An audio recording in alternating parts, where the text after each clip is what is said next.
Hello, and welcome to Checking In, a lodging DEI chat. I am your studio host, Oren Stewart. We have another, great episode in store for you. Stay tuned, you do not want to miss it. Hey!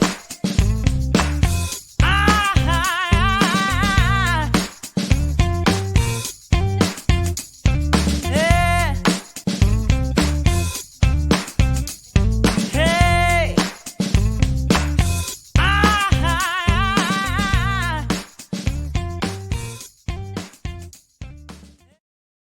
Once again, thank you for joining us here at Checking In. Our host, Leon and Miranda, how are you? Great. How are you? I'm doing well. You all have an amazing show today. Thank you. All right. Hey, Oren, yeah, it's gonna be a great conversation. Miranda, how's it going? Awesome. Great to be back here to have these conversations with you. How are you? It is. Everything is groovy. What is this? Episode 5 now, I think. Is that right? I think you're right. And it's Yeah. just flown by. Yeah, it has. It's been great working with you. And I have a big announcement. It's not a big announcement to you, Miranda, because you already know this. You were the second person to know. But folks, you can check us out on podcast platforms now. Wherever you check out and listen to your podcast, you can listen to Checking In, a Lodging DEI chat. New episodes drop every Thursday. So you can check us out here on YouTube or LinkedIn or wherever, but you can also make sure you check us out via your podcast. Download it, listen to it while you're in the car and whatever else you want to do. That's pretty cool, huh? That is so cool. And I was just in South Florida over the weekend and traffic has gotten so bad there. But you know what's a great thing to do when you're stuck in traffic? Listen to our podcast. Oh, I like it. I like it. Yes, listen to the podcast. Yes. So we have a really cool guest with us today. Miranda, go ahead and tell us about our guest, and then we'll bring him on the screen and we'll talk. Yeah, so I recently had the pleasure of getting to speak in Chicago at the PAVE Prevention Summit with our guest. His name is Nick Mautone, and I think that he is just such an interesting, cool person. If you look on his LinkedIn, he describes himself as dad, author, futurist, and hospitality guru. I've also heard him referred to as the fixer because in his 40 plus year career in the hospitality industry, he's been known to just turn things around for some amazing establishments. And I think we're going to have a great conversation. All right, great. Well, let's get this conversation started with Nick. Let's bring Nick on to the show. Hey, Nick, how are you doing? Very well, thanks. Thank you for having me. Right on. Thanks for being with us. It's great to have you on our show. I've been hearing some really cool things about you. So why don't we do this? Tell us about your background. Now, you've been doing a lot of things for a long time, so don't tell us everything, but kind of give us the highlights of what you've been doing. But most importantly, how'd you get into the hospitality business? So I think I'll start with that first because I think that's apropos to where we go from here. People are usually surprised to hear that I was pre-med at Fordham University at one point in time and loved science. I did not want to be a doctor. I wanted to go into science. So it's a big love of mine. But I was putting myself through school working in restaurants and bars and catering facilities and you name it. And, any odd job I could do to make money. But I found that I really enjoyed the hospitality industry. And at one point, for a variety of reasons, my brothers and I opened up a pizza and pasta restaurant called American Pie during this time. And at one point, I turned around to my mother, looked her in the eye and said, "Hey, Mom, we're not going to have to pay for medical school. We're going to open a restaurant." And a few days later, after she stopped crying, wished us well, told me that just make the best business you can possibly do and take care of people and everything. And I've never looked back. And that was at this point over 45 years ago at this point. And I've just never looked back. So we had that pizza and pasta restaurant called American Pie for about 8 years. We had a couple of businesses going at the same time. But, I was 21 years old. My older brother was 25. My younger brothers were 20. And we were a couple of sisters helped out intermittently as well. And we were young, naive, and I'll speak for myself, more interested in flirting with the women who came into the store than figuring out how to be profitable, and learned a lot of hard lessons that way, and we moved on to, bigger and better things thereafter. And I'm still best friends with my brothers. We're not in business together, but we're still best friends and speak to this day. Yeah. But I went on to a couple of different avenues, and I won't give you everything. I did some bars and catering and whatnot, but I eventually landed in a fine dining restaurant called the Gotham Bar and Grill, and that sort of changed my direction to focus on a little bit more of the high end, high volume environment. I fell in love with it. From Gotham, a couple of steps in between, but I wound up as the managing partner of Gramercy Tavern in New York City, and that was back in 1995. And spent a little over 7 years with Gramercy Tavern.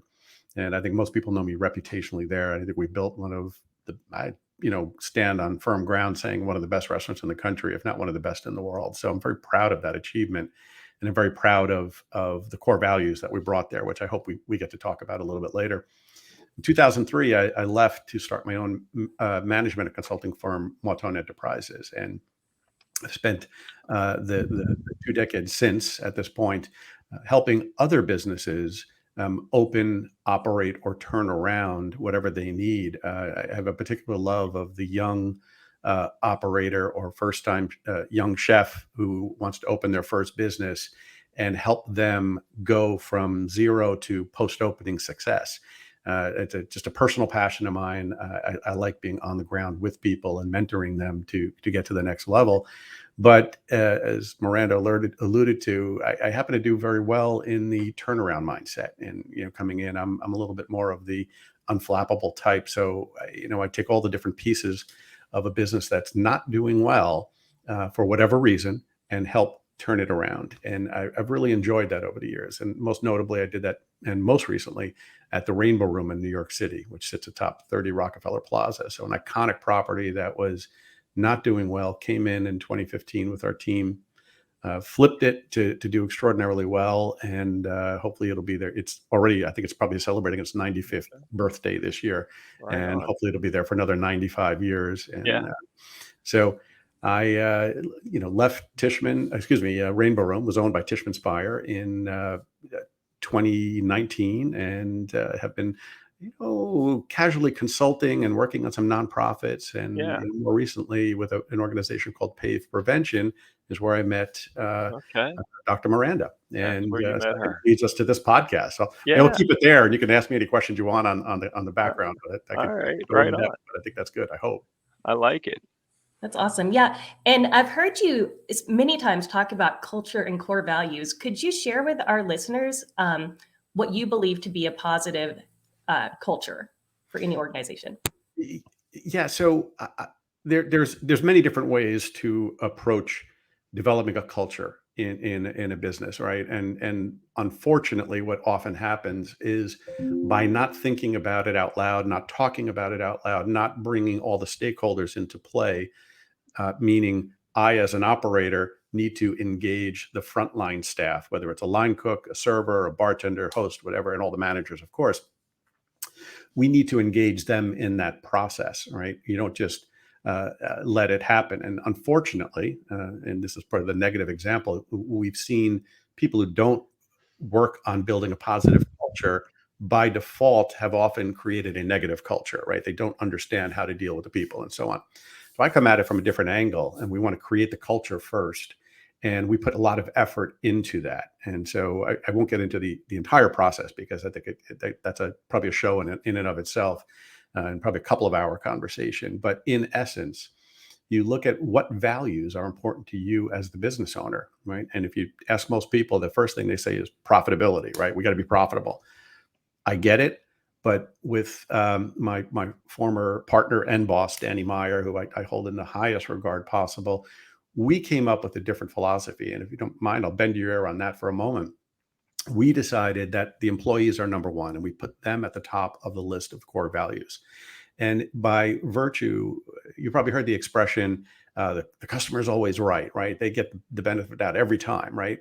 And that is true, but only up to a point. And we felt that if we invested our time and effort and our emotions into our employees, what happens is they do the best job of taking care of the guests they can because they have a better work environment. And I'll go to my grave believing that that's true. And I've tried to instill that in all the businesses that I've consulted to since then. So we start with investing in our employees who then take care of our guests. And along with that, we try to take care of our vendor partners because they're the people who provide us the goods and services and whatnot. So we treat them with respect, pay them on time, of course, and do all of that. But really treat them as the partners that they are, because then they are talking positively about us and it helps the business and it helps the general community. And I'd say even more importantly, we invest in the community that wherever the business is located in. So if I stick with Gramercy Tavern, we had a great partnership with a number of nonprofits, most notably at the time when I was there, it was called Share Our Strength. It's now No Kid Hungry. And it's one of my favorite organizations nationally. So that was one of our missions, right, to take care of children who were lacking food and resources to get through the day. So that was important to us, and whatever's important to the business, they should invest in. But being part of the local community in the truest, deepest sense of the word is good for the business. And if you take care of those top four, then the profitability generally automatically takes care of itself, because you're always looking at the core values as part of the business model, not something that inhibits the business model, which too many people do. Yeah. So for me, it's look at culture first, and you'll actually create a great business. And again, go to my grave believing that. And I think any business that really works that way, I could cite major examples of companies with great core values, like Let Us Entertain You in Chicago is one I hold in high regard, the Union Square Hospitality Group where I came from. And you can pick and choose. There's many out there. Yeah. I love that. I absolutely love that. And Danny Myers, his book, Setting the Table, that is one of my absolute favorite books. And to any of our listeners, if you haven't read it, go pick it up. It's incredible. I read it probably once a year. It's great. Let me ask you, if I may, you and I had a phenomenal conversation when we were in Chicago for the PAVE Prevention Summit. And I was talking to you about our podcast and the work that Leon and I have been doing the past couple of years. We were talking about lack of Black representation, DEI, et cetera. And I shared with you that many of my white hetero male friends feel frustrated right now because they feel that they're trying to do everything right. They're trying to be good allies. They're trying to be supportive. But they feel that they're still being demonized simply for existing in the United States as a white male. Yes. And what are your thoughts on that? Do you ever feel that you get put into that place as well? I think the correct answer is yes. I think we all feel that way. For those of us who care, right, who want to do the right thing, it can often you can often feel disappointed because people aren't saying, wow, you're doing great, you're really caring, you're doing everything. There's no way to do everything right. There's no way to please every single person. So you want to be recognized for the fact that you are doing everything you possibly can within your own knowledge base to do the right thing. And so what I hope will happen is that we my new friend Julie Harmon out in Chicago, his friend I met with Arlene in PAVE Prevention, has a great quote that I think is apropos to this: is we need to normalize mistakes and have a conversation around intent. And I think what happens right now is too many people look at the honest mistake and then demonize the person for that, but not looking at the intention. So if the intention is good, then let's work with that person to correct whatever the mistake was, help them learn and grow from that, so then they can move to the next step of fixing whatever's going on. So for me, I'd rather not focus on the mistake that someone has made, whoever that person is, but focus on the intentions that they have. So if their intention is to do good or to do the right thing, then let's work with them to fix and correct that mistake or whatever the mishap is, and then move on to the next thing. So I think we need to shift the conversation slightly.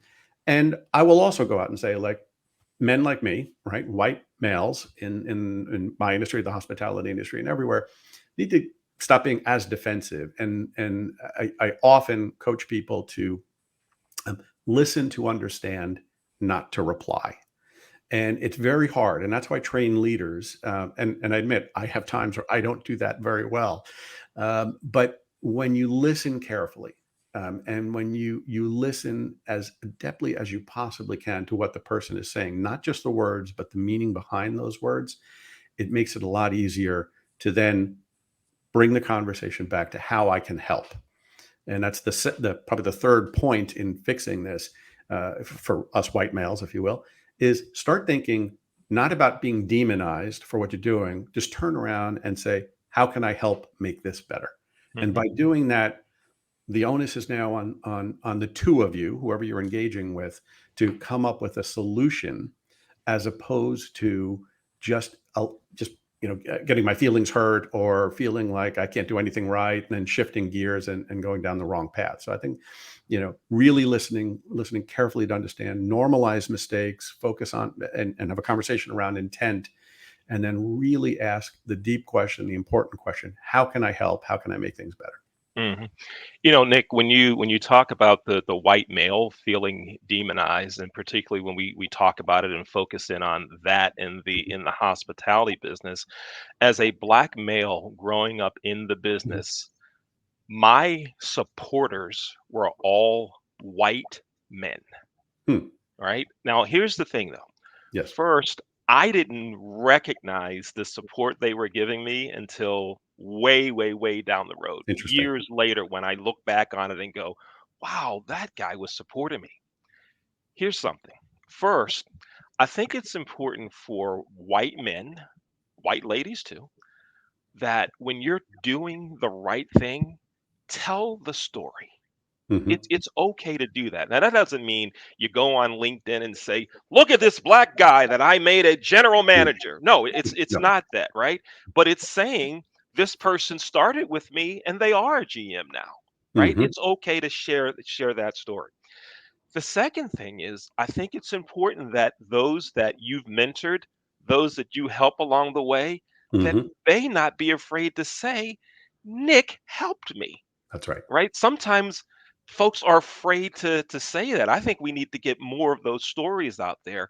And I'm going to share with the names of those that helped me That's right. along the way. The first one was Craig Poole. Craig hired me in my first hotel job. He's now the president of Reading Hospitality, doing some great things in Reading, Pennsylvania at a DoubleTree. Nice. Michael Harrell, who's deceased now, the former chairman and CEO of Vista Host Hotel Management, just gave me tremendous opportunities and even told me, he said, Yep. I'm going to put you in positions before you're ready. You're not even going to be ready for them, but I'm going to make sure that you are a success in them. And the That's other wonderful. person is Mark Zelaznik, who's the vice president of revenue management for that same management Good. company. And so I think many black men, black ladies recognize that there are those that want to do the good thing and do the right thing. So Nick, here's the question that I'll ask you.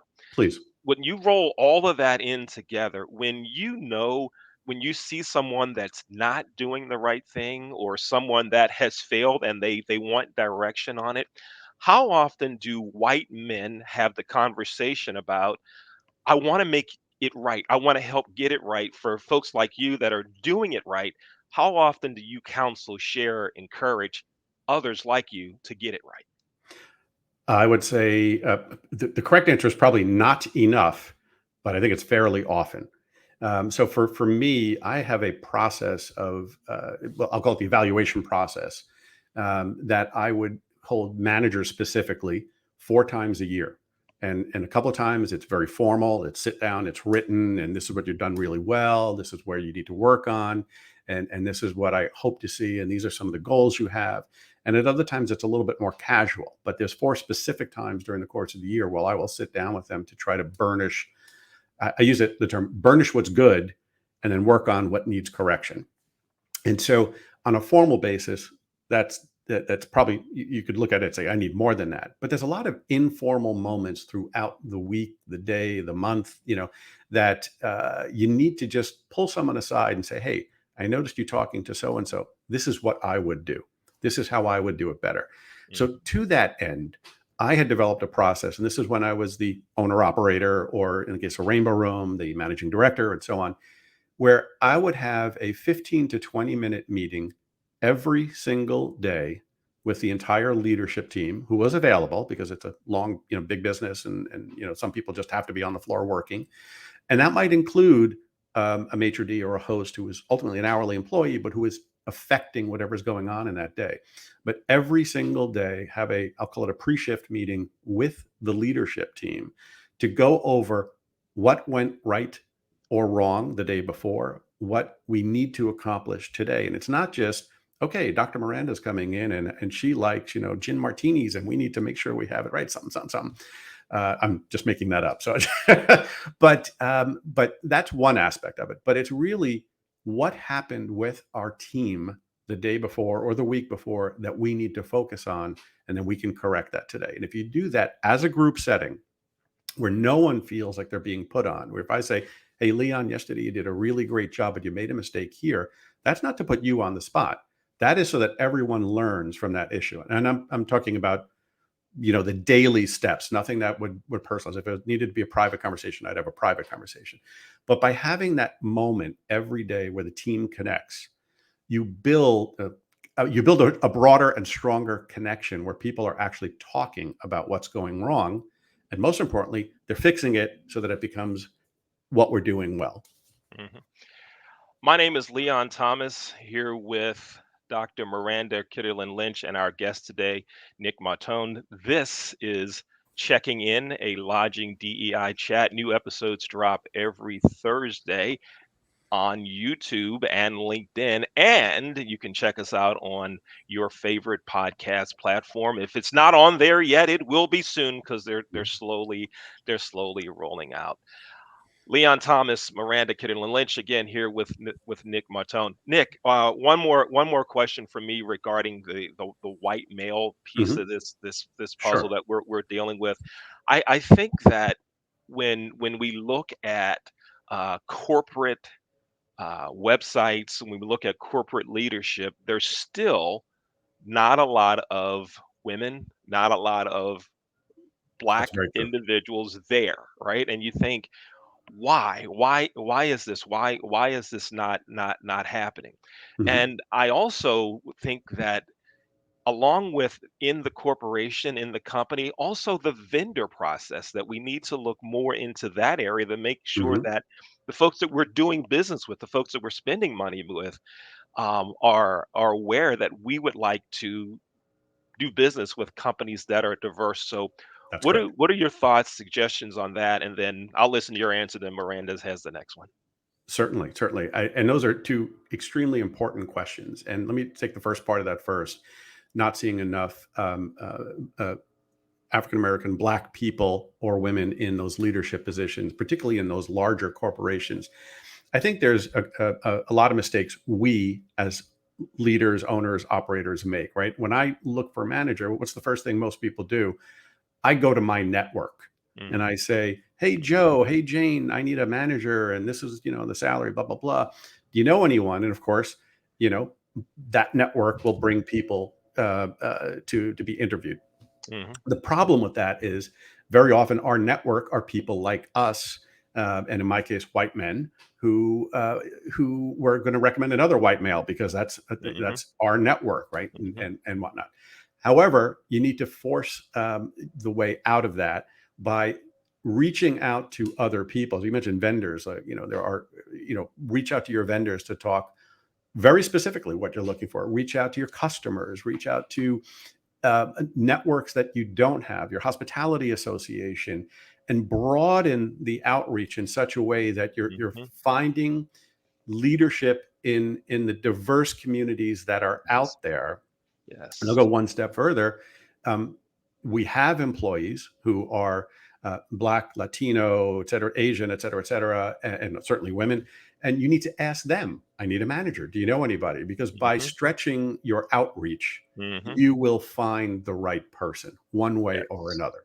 And you'll have an opportunity, at the very least, to interview a wider and more diverse group of candidates. I think that's most important. Nick, put your hand up. High five coming your way. Thank you. Broaden the network. I love it. Yeah, I second that. And I think that, so one of the things that I heard you say at the summit in Chicago was you don't know what you don't know, right? Correct. And I firmly believe that. And I too realized that years ago, I was falling into that same mistake of not making my network intentionally diverse. Correct. Specifically, I was doing a disservice to my students because I would bring in guest speakers all the time, which I thought was phenomenal. Mhm. And I didn't even think about the fact that I wasn't bringing in guest speakers that represented everybody in the Correct. classroom, through no intention whatsoever. But fortunately, someone did bring it to my attention, and now I can be intentional about who I'm bringing in front of our students. So there's a quote by RBG that says, "Fight for the things that you care about, but do it in a way that will lead others to join you." Mhm. Let me ask you, is there anything that you feel discourages you? Is there anything that we, in support of this movement, in support of moving the needle, are there any mistakes that we're making that would push our allies away? Does that make sense? Yeah. I think I'd go back to the earlier quote on that, and not to harp it too much, but the Julie Harmon quote about normalizing mistakes and having a conversation around intent. And there's different ways to spin that. And I would say, really, I think we need to lower the vitriol a little bit, not vitriol, lower the volume a little bit so that we can have a more pleasant conversation and take each individual that we're talking to on the merits of what they're trying to accomplish and the intention that they have, as opposed to the mistakes that they've made. I really firmly believe that. So I'd say, to answer your question more fully, um, I, as the white male, and people like me, we need to be less defensive, so we can listen to understand, so I can really take it in what the other person is saying. The person on the other end, I found myself having conversations, or you see it in the news, where people will not let the other person's argument even be heard. Right? Mm, I'm right, you're wrong. There's nothing in the middle, and that's not true. That's not true. mhm. So I think on both sides, and to answer your question, I think we need to allow for the vehement discussion, as long as the volume is appropriate and respectful. And I think what happens at times is we get a little bit too heated on both sides of the argument, and then someone's like, "Okay, I'm done," and the white male, "I'm picking up my toys and going home. I don't need this anymore," right? And on the other side, you can't just demonize a person for their mistakes. Help them understand what they did wrong, so we can go to the next level and have a more fulsome, more honest conversation with a lower heat, lower vitriol, lower volume. Yeah, I agree. I think that's so important. I'm so glad you said that, because cancel culture, in my opinion, is not helpful because it doesn't allow for growth. Great. Can I add one more point? I know you want to ask another question, but to the question Leon had just asked about how and I said broaden the network and so on. There's one other aspect I've tried to coach leadership. Anyone who's doing an interview, and this is even more importantly for the HR directors in large corporations.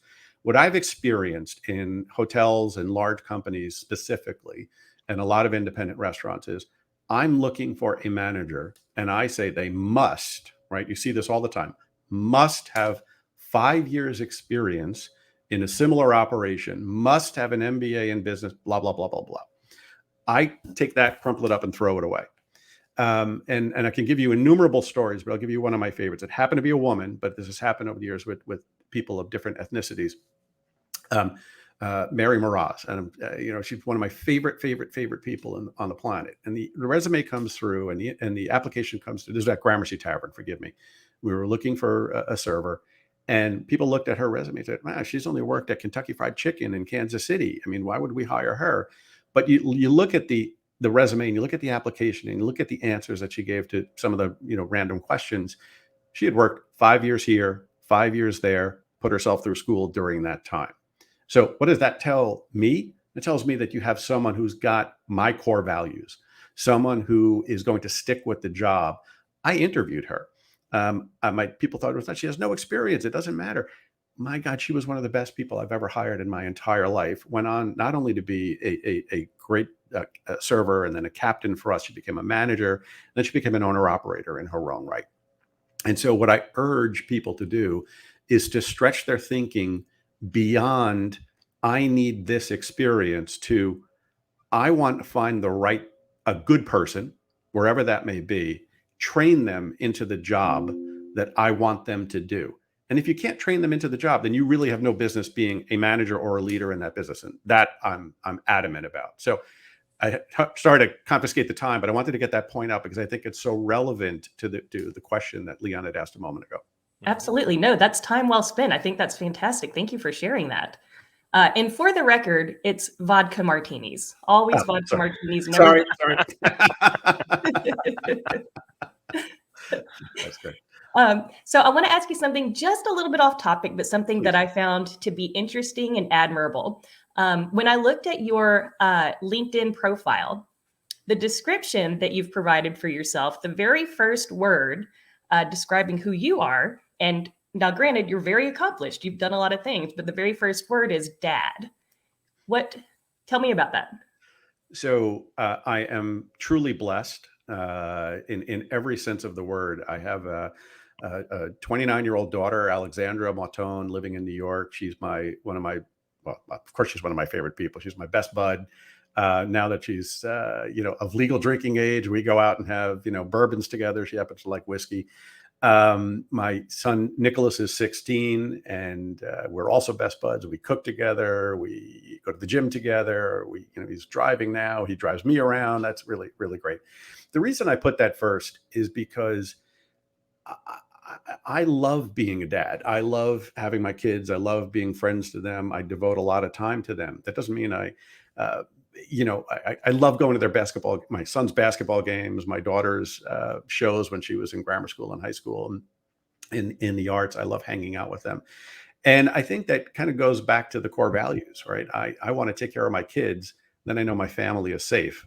By doing that, it allows me to have fun. So if I spend a lot of time going to my son's basketball games, the one time when I can't be there or have something else that I want to do, he's not pissed off at me. He knows I've been there for 80 of them in a row. So now I can take the one off.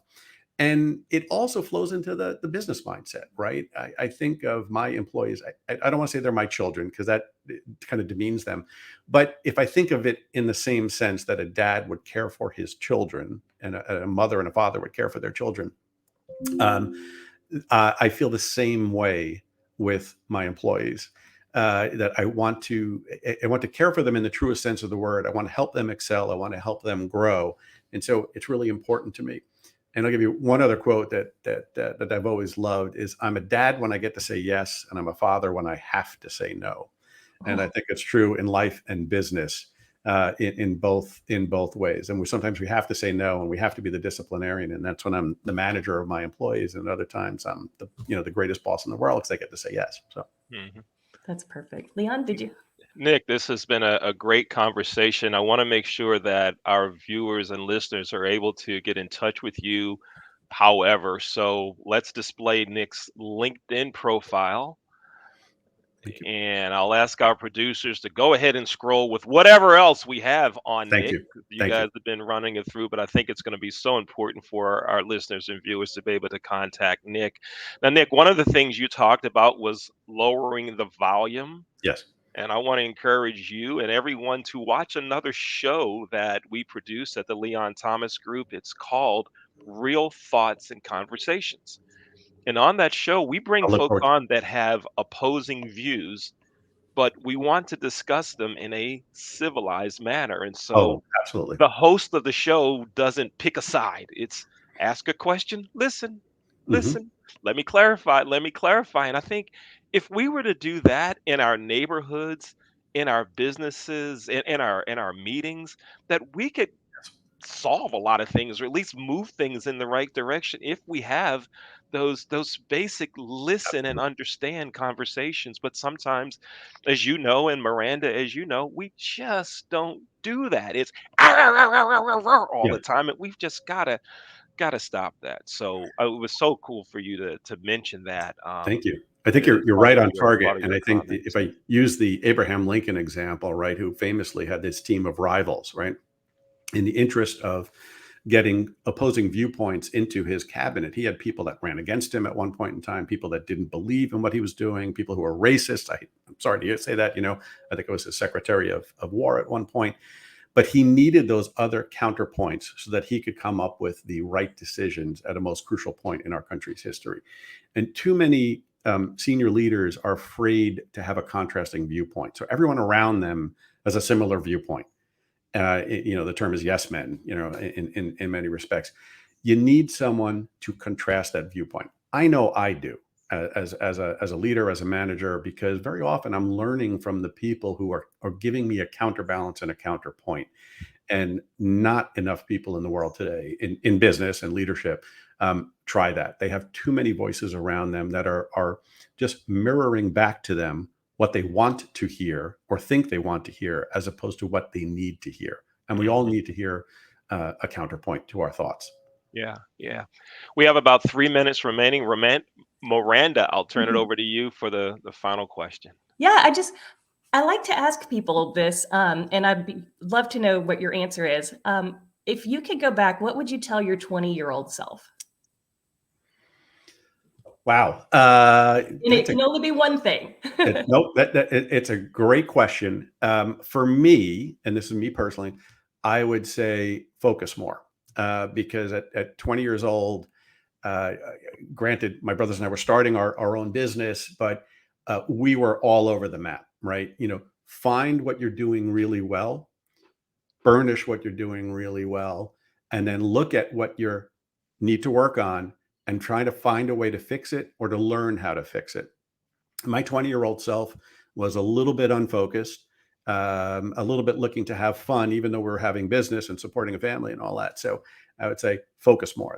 That's what I would have needed to do. And I think that carries over to everything we said in our conversation as well. And I might have gotten a little bit off, gotten further along earlier in my career.